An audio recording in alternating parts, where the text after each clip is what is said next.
오늘날의 사회 가운데서는 사람에 대한 존중을 점점 잃으며 나아가고 있는 그런 모습들이 나타나고 있습니다. 직장 가운데서 많은 사람들이 상사로부터의 갑질을, 고객들로부터 갑질을 받는 모습들이 언론을 통해서 나타나고 있고요. 우리 성도님들께서 서로가 서로를 존중해 주시지 않으시면 오늘날의 이 땅 가운데서는 우리가 존중받으면서 살아갈 수 없는 그런 세상이 되어 있어요.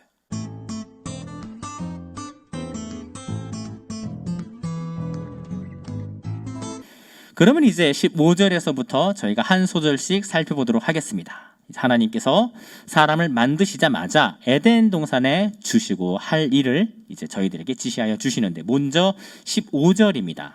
창세기 2장 15절 저희가 함께 읽겠습니다. 여호와 하나님께서 사람을 데려다가 에덴 동산에 두시고 그것을 경작하여 지키게 하셨다.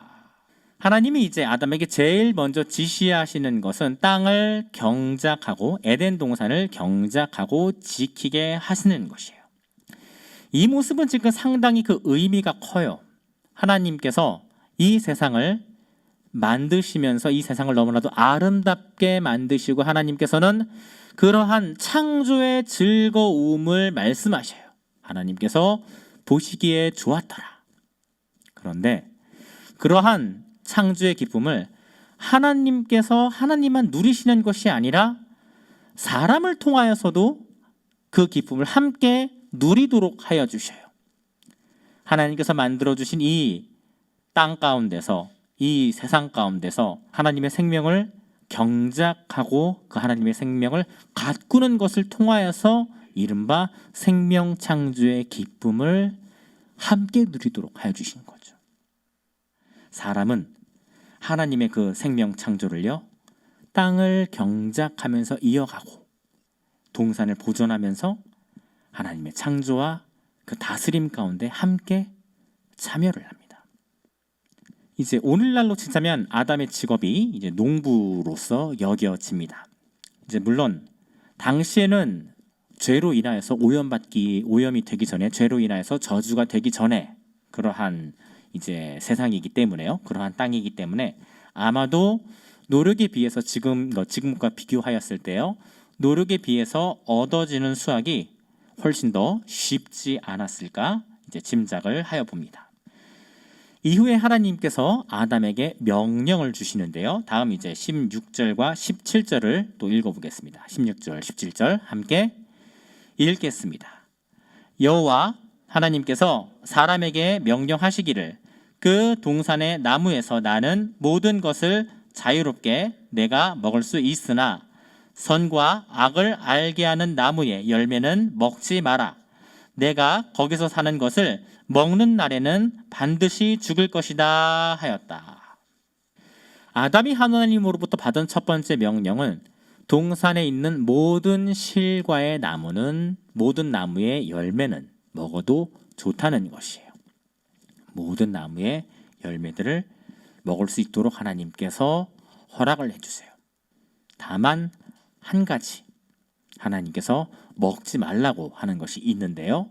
그것은 선과 악을 알게 하는 나무의 열매예요. 그리고 이제 그 열매를 먹게 될 때는 그 열매를 먹은 날로부터, 그 날로부터 사람이 죽게 될 것이다 라고 말씀을 하셔요.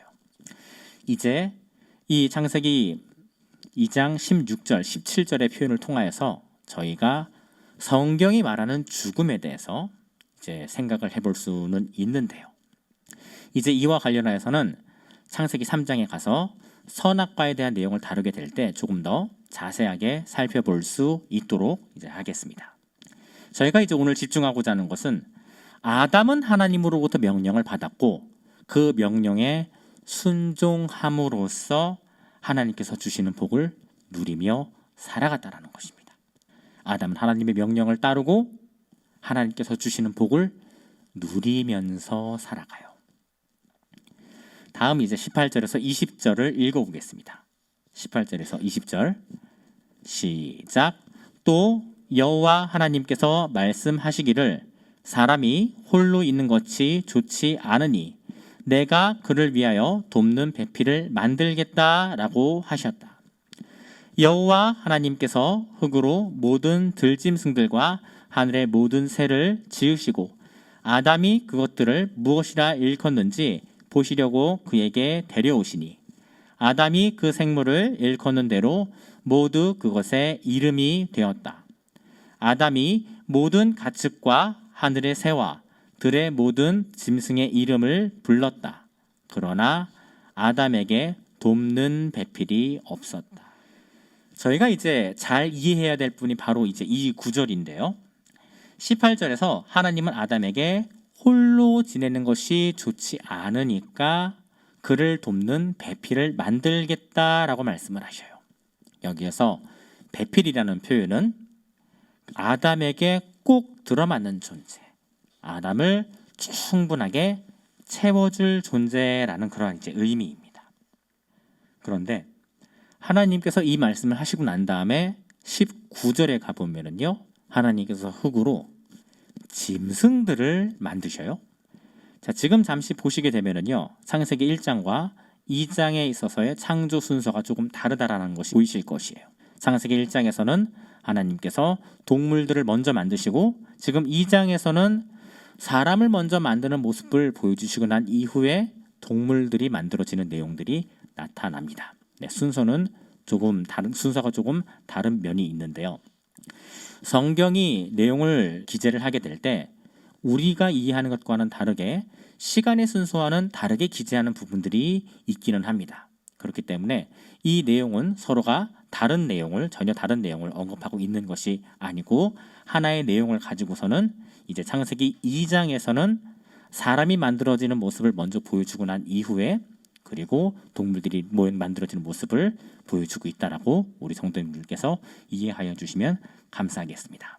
자, 그래서요, 이제 20절에 가보면은 하나님께서 아담에게 짐승들을 끌고 나오시고 아담이 모든 짐승들에게 이름을 붙여요.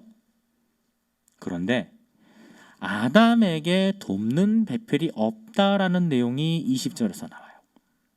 하나님께서는 아담에게 돕는 배필이 필요하시다라는 걸 알아요. 그래서 짐승들을 만드시고 난 이후에 그 짐승들을 아담에게로 이끌고 오셔요.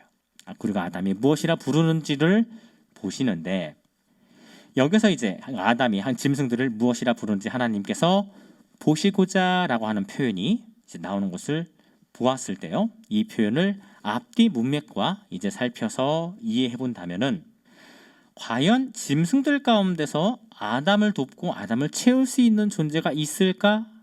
아마도 하나님께서 이렇게 살피신 것이 아닌가 싶기도 해요. 과연 피조물들 가운데서 아담의 필요를 완전하게 채워줄 수 있는 그런 존재가 있을지에 대한 그런 여부를 하나님께서 보신 것으로 이해하여 볼 수가 있는 것이죠. 하나님께서는 피조세계 가운데 여러 가지를 만드셨어요. 그 피조물들은 우리를 돕고 우리들의 필요를 채워줘요. 그런데 그 피조물들이 우리를 돕고 우리의 필요를 채우더라도 우리들 자신에게 꼭 들어맞듯이 완전하게 우리를 채워줄 수 있는 것은 아니에요. 우리가 세상과 관계를 맺고 살아가더라도요, 세상이 우리의 필요를 완전하게 채워줄 수 있는 것은 아니에요. 우리는 세상으로부터 여러 가지 즐거움을 얻으면서 살아가요. 일을 하는 즐거움, 돈을 버는 즐거움, 여행을 즐기는 즐거움, 또 취미 생활을 하는 즐거움. 우리가 세상을 통하여서 즐거움을 얻게 되더라도 그 즐거움이 우리의 필요를 충분하게 채워줄 수 있는 것은 아니에요. 아담에게는 단편적으로 하나님이 피조물 된 동물들이 아담의 필요를 채워줄 수 없음을 이제 하나님께서 보시고요. 그래서 하나님은 아담만을 위한 피조물, 사람을 위한 피조물을 만드시게 돼요. 다음 21절에서부터 23절까지입니다. 함께 읽겠습니다. 여호와 하나님께서 아담을 깊이 잠들게 하심으로 그가 잠드니 여호와께서 그의 갈빗대 중 하나를 뽑고 그 대신 살로 채우셨으며 여호와 하나님께서 아담에게 뽑은 그 갈빗대로 여자를 만드시고 그를 아담에게 데려오시니 아담이 이는 내 뼈 중에 뼈요 살 중에 살이다. 아담에게서 취하였으니 여자라 불릴 것이다 라고 말하였다. 하나님께서는 아담을 재우시고 그 아담의 일부를 취하셔서 그 일부를 가지고 또다시 사람을 이제 만드셔요. 이 두 번째 만들어진 사람이 아담과 다른 점은 아담은 흙으로부터 만들어졌는데요. 이 두 번째 사람은요. 아담의 일부로부터 사람의 일부로부터 만들어지게 돼요. 그리고 이제 이러한 존재를 하나님께서 아담에게로 이끌고 오셔요. 아담은 이 존재를 여자라고 부르게 돼요. 이제 23절에서요. 뼈 중에 뼈, 살 중에 살이라는 표현은 이제 히브리어로요. 이제 살펴보게 된다면 뼈 중에 뼈라는 것은 여러 가지 뼈들 중에서도 가장 빼어나고 가장 고귀한, 가장 위대한 뼈라는 거예요. 그리고 살 중에 살이라는 것은 그 여러 가지 살 중에서도 가장 아름다운, 가장 빼어난 그런 살이라는 거죠. 지금 아담은 현재 자신 앞에 놓여 있는 여자라는 피조물을 놓고요. 하나님의 피조물들 가운데서도 가장 경이롭고 가장 빼어난 존재라고 고백을 하고 있는 거예요. 그리고 이러한 존재를 아담은 사람이 남자에게서 취하였으니 여자라고 부를 것이다 라고 말을 하네요. 여기서 이제 이 남자와 여자의 표현을 히브리어로 살펴보면요. 남자라는 표현은 히브리어로 이제 이쉬라는 표현이고요. 보통 이제 히브리어에서 남성적인 존재가 아닌 여성적인 존재를 부르게 될 때는 뒤에 말을 아라고 보통 부르게 됩니다. 그래서 이제 여기서는 이쉬라는 거 이제 남자에게서 취하게 됐으니 이쉬에게서 취하게 되었으니 이 이름을 이쉬야라고 부르겠다라고 말을 하는 거예요. 이제 그리고 난 뒤에 창세기 22장 24절에서 창세기의 나레이터가 창세기의 이야기를 들려주는 사람이 다음과 같은 말을 해요. 저희 또 24절 함께 읽겠습니다. 시작. 그러므로 남자가 부모를 떠나 그 아내와 연합하여 둘이 한 몸이 될 것이다. 이후에 이제 22장 24절의 말은요. 창세기 이야기를 우리에게 들려주는 이가 이제 하는 이야기예요. 부모를 떠나서 아내와 연합하여 두 몸이 하나의 몸을 이룬다라는 표현이에요. 23절에서 하와는요. 아담의 일부로서 만들어졌으면서 동시에 독립된 하나의 인격체로서 만들어진 존재예요. 그리고 그러한 존재가 다시 부부가 되어서 하나가 됩니다라는 설명을 우리에게 하고 있어요. 지금 이제 우리 성도님들께서 읽으신 이 구절은 신약에서 예수님께서 부부간의 관계에 대해서 부부의 연에 대해서 이 연을 유지해 나간다라는 것이 얼마나 중요한지를 말씀하실 때 인용하는 구절이기도 하고요. 특별히 이제 이 구절과 관련하여서는 바울 사도가 에베소서 5장에서 설명을 잘 하고 있습니다. 저희들이 같이 함께 에베소서 5장을 가보도록 하겠습니다. 신약 성경으로는 294페이지고요.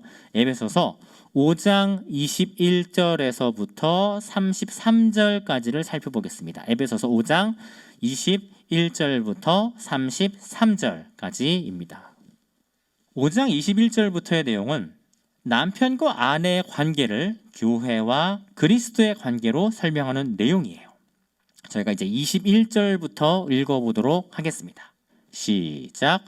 그리스도를 경외하는 가운데 서로 복종하여라. 성도님들께서 이제 먼저 알아주셔야 할 것은 바울은 에베소서에서요. 부부간의 관계를 상하 관계가 아니라 이제 평등한 관계로 먼저 언급을 하고 있어요. 예수님을 두려워하는 중에 서로에게 복종을 하라고 말을 해요. 서로에게. 자, 이 점을 먼저 이제 유념하여 주시고 다음 22절에서 24절까지를 읽어보겠습니다. 시작. 아내들아 자기 남편에게 복종하기를 주께 하듯 하라. 이는 그리스도께서 교회의 머리이심과 같이 남편이 아내의 머리이기 때문이다. 그분은 친히 몸의 구주이시다. 교회가 그리스도께 복종하듯 모든 일에 아내들도 남편들에게 복종하여라. 먼저 이제 바울은 아내들에게 말을 하는데요. 상당히 쉽지 않은 말을 해요. 우리가 예수님을 따르듯이 남편에게 복종을 하라고 말을 해요. 예수님이 우리의 머리인 것처럼 남편이 아내의 머리라고 설명을 해요. 자, 바울이 왜 이렇게 아내들에게 어려운 말을 하고 있을까요? 이렇게 왜 쉽지 않은 말을 하고 있는 것일까요? 다음 25절부터는 남편들에게도 이제 말을 합니다. 25절 또 함께 읽겠습니다. 남편들아, 아내 사랑하기를 그리스도께서 교회를 사랑하시고 교회를 위해 자신을 내어주신 것 같이 하여라. 바울은 남편들에게도 말을 하는데요. 예수님이 교회를 사랑하는 것처럼 아내를 사랑하라고 말을 해요. 그런데 예수님은요, 교회를 사랑하는 사랑을 십자가 위에서 대신 죽으심으로 우리에게 보여주셨어요. 바울은 예수님이 교회를 위해 죽은 것처럼 아내를 사랑하라고 말을 해요. 자, 지금 바울이요, 남편과 아내들에게 하는 이 모든 이야기가 양쪽 모두에게 사실 다 쉬운 이야기가 아니에요. 자, 그런데요, 다음 구절을 읽어보게 되면은 무언가 설명이 조금 이상해져요. 저희들이 26절과 27절을 함께 읽어보겠습니다. 26절, 27절 함께 읽겠습니다. 이는 그리스도께서 교회를 물로 씻고 말씀으로 깨끗하게 하여 거룩하게 하시고 교회를 자기 앞에 영광스럽게 나타내서 티나 주름이나 이런 것들이 없이 거룩하고 흠없게 하시려는 것이다. 앞서서 서로에게 이제 복종하고 사랑하라고 이야기하시는 것은 이제 이해가 돼요.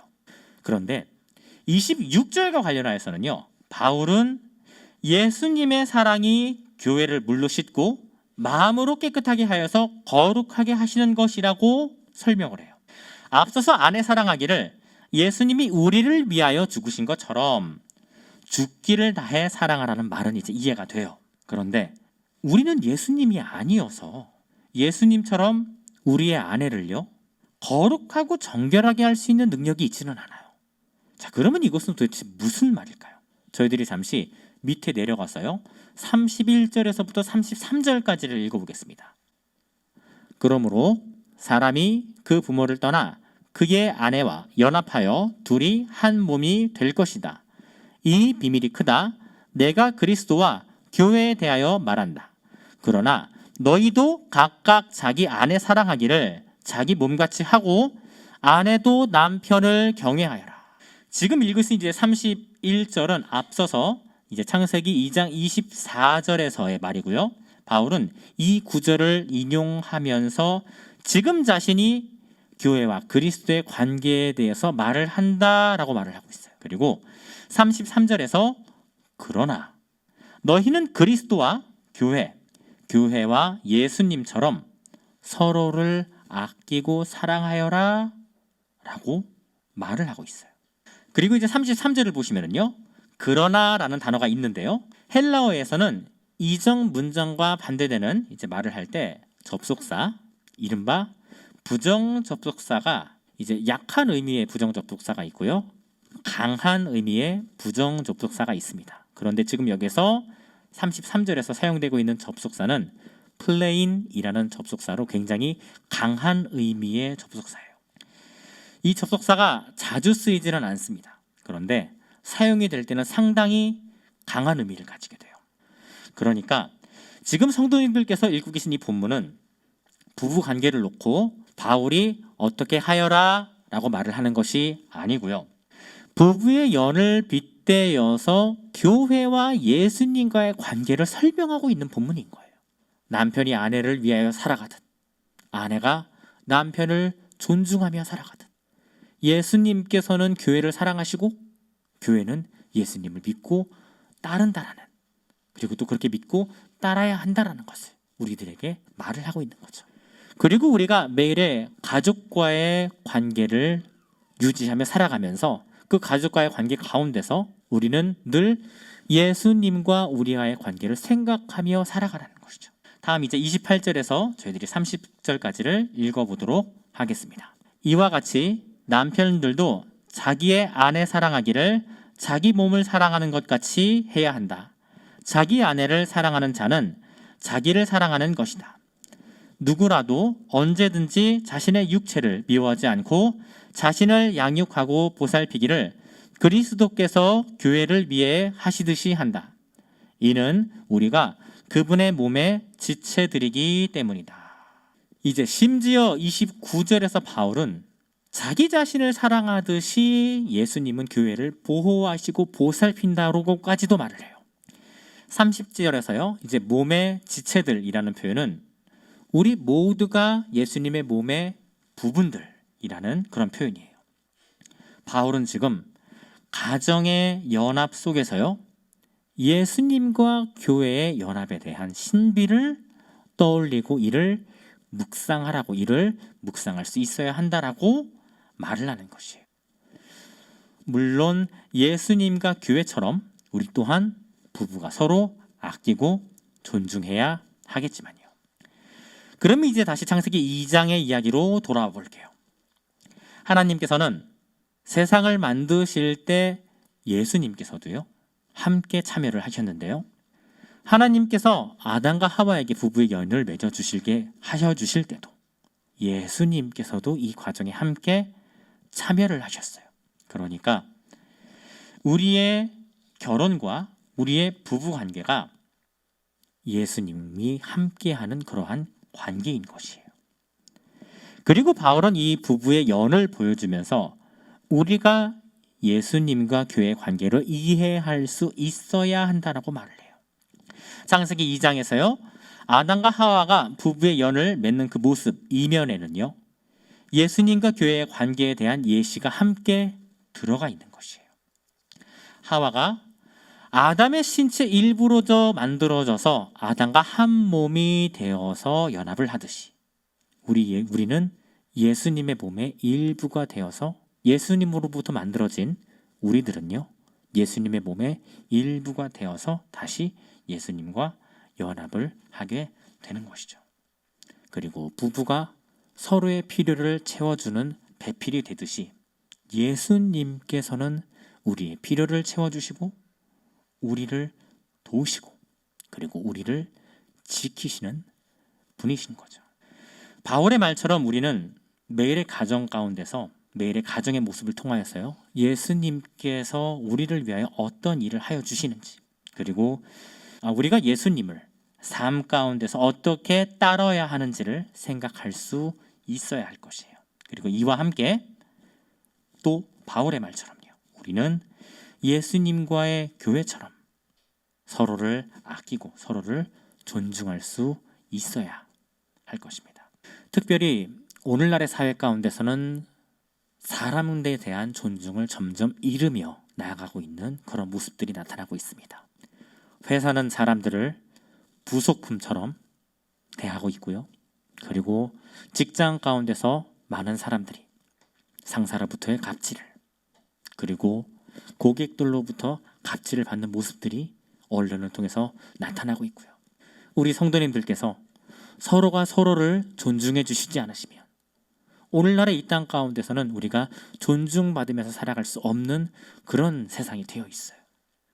우리 성도님들께서 서로를 위하여 주시지 않으시면 우리를 위하여 줄 수 있는 그런 존재가 없는 것이 오늘날의 세상입니다. 앞서 보셨듯이 창세기 2장에서는 우리에게 관계를 누리고 그 관계를 유지해 나가며 나아가는 모습을 보여주고 있습니다. 우리가 우리들의 이웃들과 건강한 관계를 누리며 살아가는 것 그리고 그 와중에는 무엇보다도 우리의 가족이 있어요. 오늘날에 너무나도 많은 가정들이 아픔을 겪고 어려움에 처해 있는 가운데서 우리는 창세기 2장을 통하여서요. 우리의 가정의 신앙을 다시 살펴볼 수 있어야 할 것입니다. 우리 주신 말씀을 놓고 함께 기도하시겠습니다.